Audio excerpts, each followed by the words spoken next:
This is Inside the Right. I'm joined by my co host, longtime Republican operative Tim Miller, who can give us a better understanding of what's happening on the right. So, Tim, Chris Christie is officially out of the Republican primary race. The big question here is this intended to help defeat Trump, and do you think it will?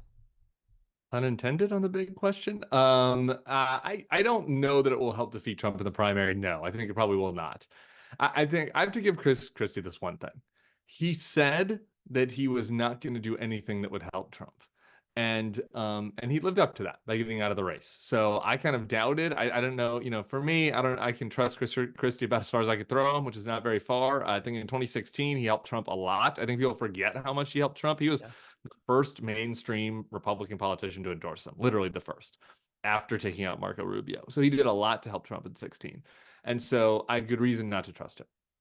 But he lived up to his word this time. I think that had he stayed in New Hampshire, that probably would have killed Haley. I just don't think the numbers would have been there for her to be able to pass Right, because he Trump was if he. polling as high as 12%, right? Yeah, 12%, right? And so if you're Haley, you got to get up into the mid 40s to win New Hampshire. And there just isn't enough normie anti-Trump Republicans or even soft Trump Republicans to get there, even in New Hampshire with the undeclared voters and the Democrats. New Hampshire is probably the most liberal state that we'll have in the Right. Republican primary as far as the voter makeup. And even there, just still not enough if Christie's in the race. So Christie gets out. The question is now, can Haley beat Trump in New Hampshire? And I think the answer to that is maybe. I think in a weird way, counterintuitively, now she needs DeSantis and Vivek to stay in, like, or at Right. least one of them, To right? split the Because pro Trump vote, because to they're all split the just like pro, clones of Trump. right, exactly. So if DeSantis were to get out, that vote would go to Trump and pretty much negate the Christie vote that goes to Haley, right? And so if they all stayed in, I think there'd be a chance for Haley to pass Trump. The thing though is it's kind of like it's all a little academic, right? Because it's like then where do you go from there, right? Right. Anyone that wants to be optimistic about Haley, their case always goes something like this. Politico had an our article about this week. It's like maybe she has a chance. Like you win New Hampshire, and then the narrative changes, and then question mark, question mark, question mark, and then Nikki Haley is the nominee, right? It's like okay, so she gets positive news for a couple weeks, but like the party is still the party. The Right. voters are still MAGA. The voters do not want a George Bush era neocon establishment nominee. That's not what Republican voters in these other states want. And in South Carolina, in her home state where they know her best, right now she's losing in the polls by 30. Yeah. So maybe you are say that some of those people just aren't with her because they don't think she can win. And if she wins New Hampshire, that changes the narrative. Okay, that could help move the polls 5 points, 8 points, 10, 30. I just really don't see it. Like to me, like Trump is on a glide path here, and Christie's decision to drop out might help slow him down a little bit. There's something to be said for that, I Yeah. guess. But in the end, I think we're still staring down a Trump nomination. Well, Christie said that he wouldn't endorse anyone who would then just line up behind Trump. But Nikki Haley couldn't even definitively say that she wouldn't be Trump's vice president if asked. So not exactly distancing herself from the guy. So do you think that Christie will ultimately endorse someone? I don't think so. I think for two reasons. One, I do think Christie is now belatedly showing integrity on this, I think he really doesn't want to endorse somebody that might be Trump's VP. Like, I think he thinks that'd be embarrassing. Chris Yeah. Christie doesn't like being embarrassed, so I don't think he'll do it for that reason. I also don't know how much it would help after New Hampshire. I do think it would probably help in New Hampshire because I think there's some voters, maybe some of the now we're outside of inside the right. Now we're into inside the middle. Like maybe some people that are this feeds kind of viewers who like they live in New Hampshire, they're politically active, there's no real Democratic primary, and they're like, man, and they're maybe thinking about crossing over to vote for Christie just as a statement of, oh, I don't like Donald Trump, Yeah. right? Are those people in New Hampshire who are undeclared moderate voters, are they going to vote for Haley with her recent comments on slavery and with her comments on Trump? They might need a nudge from somebody like Christie. So maybe endorsing her would help him in would help her, excuse me, in New Hampshire.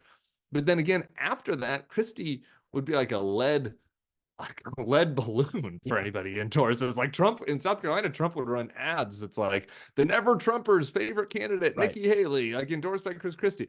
So I think probably he sits it out because A, like he doesn't want to be embarrassed, and B, it wouldn't really help the person that much except for just in New Hampshire. Well, look, Christie had anywhere from what 4% to 12% of the Republican primary voters, depending on the state.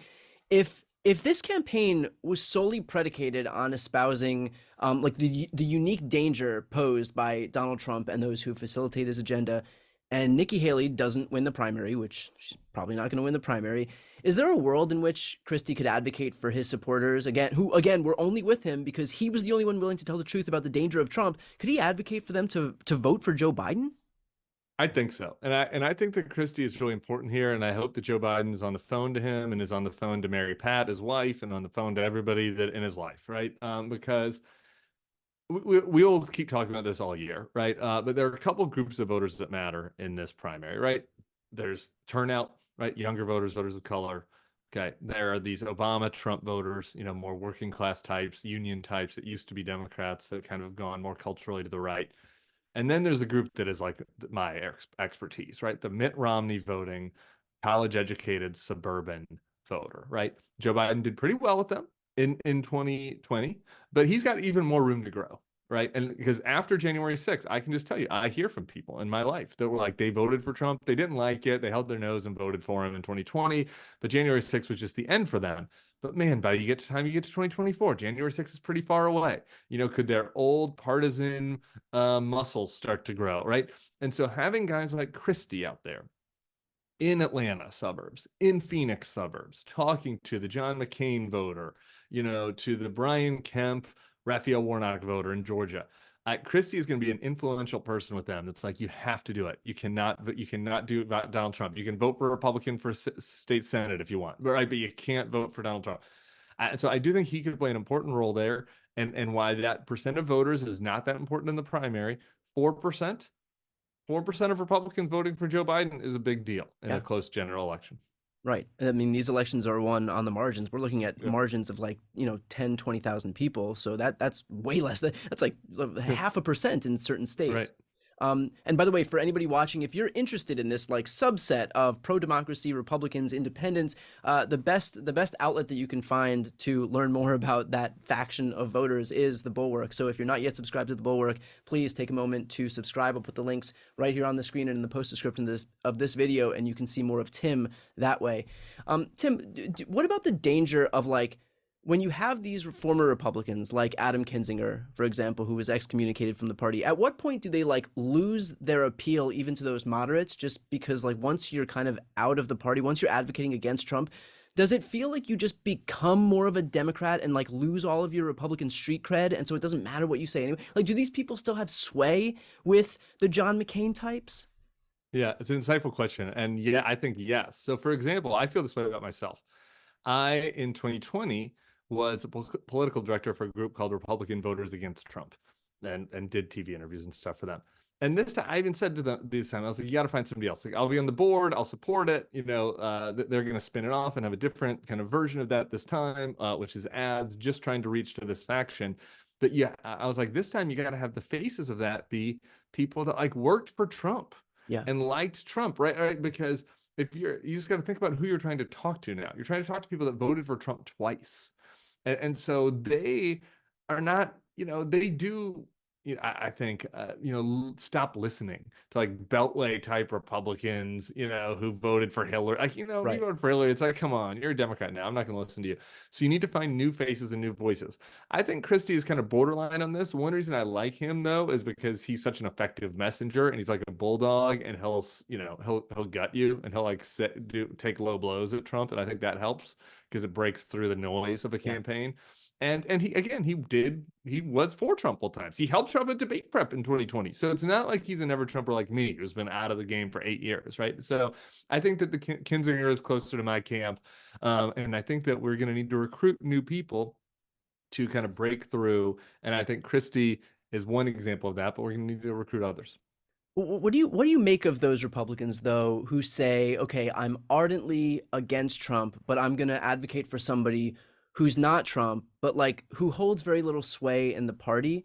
And so like, because ultimately when you cast a ballot for a Republican in Donald Trump's Republican Party, you can pretend that you're empowering like an elusive moderate, but at the end of the day, it's not that person that you're empowering. You're empowering Donald Trump and his most vocal mouthpieces like Marjorie Taylor Greene and Lauren Boebert and like these people. And so So I guess what would you say to these Republicans who recognize the danger posed by Trump and think that it suffices to just vote for another Republican who just isn't named Donald Trump? Yeah.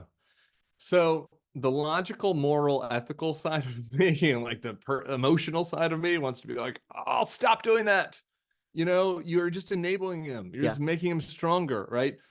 And I think that sometimes this is a case by case basis, and that's there's a generic question. I think there's certain cases where it's right to wag your finger and be like, "No, don't do that." yeah, But when it comes to this general election, I just think it's so important that we have everybody, in this anti-Trump coalition, and that could include people that I think have made some pretty horrible choices over the past 8 years, right? And I just think that the threat of Trump is so great that kind of like winning that argument about the nature of the Republican Party itself is less important to me right now this year in 2024 than making sure Joe Biden is reelected. And so to me, I hear you, but I think that in some ways, at Republican voters against Trump, thinking back to when I was political director, we had a very deep discussion about this, which is, are we going to be Republican voters for Biden or against Trump? And we decided on against Trump because we were like, we want this group to even include people that are so MAGA and so far right that they could never vote for Joe Biden, but we want to convince them just to not pull the trigger for anybody, right? Because that'll help. Like, that's not as good as voting for Biden, but if we can go into a deep red part of Georgia, Marjorie Taylor Greene's district, and get 0.5% of people to just not vote for Trump because they're too grossed out by him, that's helpful, right? And right. so I And think by there's the like way, a that's not strategic the side of me. that's not Yeah. the full strategy. Like, people should know that that's not the full. Like, there are people who, maybe a little further left who can say like, okay, we're Republicans for Joe Biden, and you pick off those Right, for people. But like, sure. not Yeah. everybody can do everything. So if you have certain groups who are advocating, let's just align our like, let's just be a right wing group whose sole objective is to not align ourselves with those communist Marxist Democrats by no means. Yeah, But if we exactly. can pick off 1% of Republicans who would have voted for Trump and tell them not to, then like, we've done our job. Exactly. So yeah, and I think that to me, as a strategic, from a strategic vantage point this year, I'm gonna give people a pass that are doing that. That's not really where I am anymore. I'm not an effective messenger with that group, but I think that if we can recruit people that are effective messengers, I think that's a net positive for us. Awesome. Well, always helpful to get your perspective and the perspective of someone who's been on the right for so long. So, with that said, for anybody watching, if you want to get more of that perspective and to support Tim, please do that by subscribing to The Bulwark. Again, I'll put that link on this screen and in the post description of this video. I'm Brian Tyler Cohen. I'm Tim Miller. This is Inside the Right.